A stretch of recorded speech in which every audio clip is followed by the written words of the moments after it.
আজকে ভোর রাতের জন্য এই যে লোট্টা মাছ রান্না করব, তাই ফ্রিজ থেকে নামাই ফেলছি। আর করব ডাল।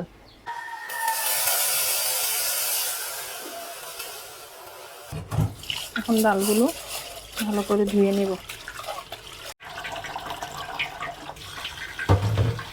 এখানে ডাল ভিজিয়ে রাখলাম আর এইদিকে লোট্টা মাছও ভিজিয়ে রাখলাম। তো এই যে লোট্টা মাছ পরিষ্কার করে নিলাম, এখন ডাল বসাবো আর লোট্টা মাছ রান্না করব। ডালে আমাদের গাছের টমেটো দিয়ে দিব, পেঁয়াজ কুচি দিয়ে দিলাম, একটু আদা বাটা রসুন বাটা দিয়ে দিলাম, হলুদ দিয়ে দিলাম,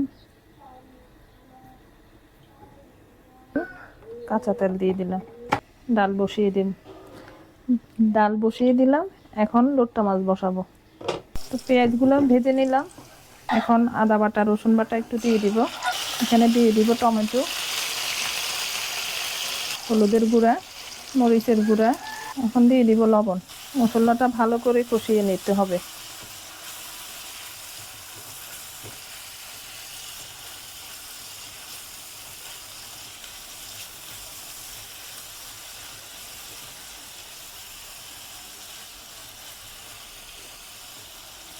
এই যে মশলাটা ভালো করে কষিয়ে নিলাম,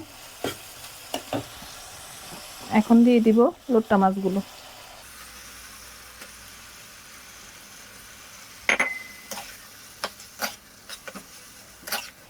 লোট্টা মাছে কিন্তু কোনো ঝোল লাগে না, এগুলা থেকে ঝোল উঠবে। এই যে ডাল সিদ্ধ হয়ে গেছে, এখন ঘুটে নেব। এই যে লোট্টা মাছ হয়ে গেছে। লোট্টা মাছ হইতে বেশিক্ষণ লাগে না। এখন আমি দিয়ে দিব কাঁচামরিচ আর ধনিয়া পাতা। লোট্টা মাছে যত ধনিয়া পাতা দিবেন এত খেতে অনেক মজা হয়। এখন কাঁচামরিচ দিয়ে দিব আর বেশি করে দিয়ে দিব ধনিয়া পাতা। এই যে ধনিয়া পাতা আর কাঁচামরিচ দিয়ে দিলাম। লোট্টা মাছ রান্না শেষ। এই যে মেথি দিয়ে দিলাম, রসুন দিয়ে দিব ডালের জন্য। ডালও হয়ে গেছে, কারণ ডাল রান্নাও খুবই তাড়াতাড়ি হয়ে যায়,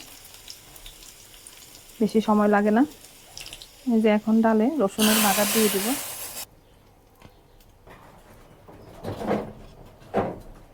তো এই তো ডাল রান্নাও শেষ।